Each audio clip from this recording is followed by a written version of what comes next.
دوستو، انٹرویو کی تیاری کے حوالے سے دوسری ویڈیو پیش خدمت ہے۔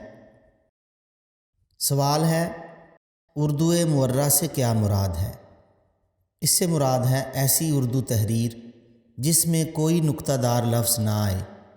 اس کی مثالیں اردو شاعری میں بہت ساری ملتی ہیں، لیکن سیرت النبی کے موضوع پر لکھی گئی کتاب ہادی عالم ایک بے مثال کتاب ہے جو تقریباً 400 سے زیادہ صفحات پر مشتمل ہے۔ اس کے مصنف ہیں ولی محمد۔ آپ دیکھیں کہ اس کے نام اور کتاب کے موضوع دونوں پر بھی نکتہ نہیں ہے۔ انہی کا ایک شعر ہے، اسی کتاب میں مندرج ہے، اردو کو ایک رسالہ الہام دوں ولی، لوگوں کو دور ہادی عالم عطا کروں۔ یہاں بھی آپ دیکھیں کہ شعر میں کوئی بھی نکتہ دار لفظ موجود نہیں ہے۔ اسے بے نقط اردو بھی کہتے ہیں۔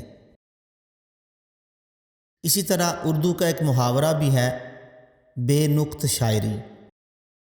اس کے مختلف مفہوم کتابوں میں لکھے گئے ہوتے ہیں، لیکن اس کا درست معنی یہی ہے کہ ایسی شاعری جس میں کوئی بھی نکتہ دار لفظ موجود نہ ہو۔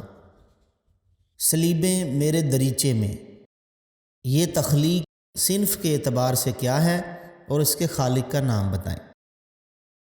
یہ صنف کے اعتبار سے خطوط کا مجموعہ ہے۔ یہ فیض احمد فیض صاحب کی نثری تصنیف ہے اور یہ سارے خطوط انگریزی میں لکھے گئے تھے اور ان کا ترجمہ بھی فیض احمد فیض صاحب نے خود ہی کیا، جو 1971 عیسوی میں شائع ہوا۔ عرضی پرزہ کرنا، اس محاورے کا مفہوم بتائیں۔ اس کا مطلب ہے دعویٰ دائر کرنا، درخواست دینا یا نالش کرنا۔ اردو زبان کی پہلی نثری کتاب کون سی ہے اور کب لکھی گئی؟ اس سوال کے بھی ہمیں مختلف جوابات ملتے ہیں مختلف کتابوں میں۔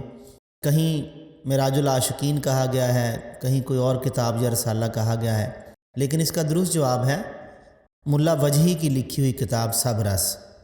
یہ اردو کی پہلی نثری ادبی کتاب ہے جو 1635 عیسوی میں لکھی گئی۔ فیض احمد فیض کس مرض کا شکار تھے اور ان کا انتقال کب ہوا؟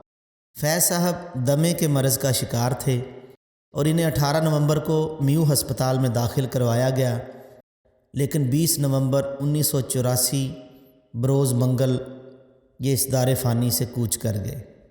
بہت شکریہ دوستو، امید ہے آپ کو یہ ویڈیو پسند آئی ہوگی۔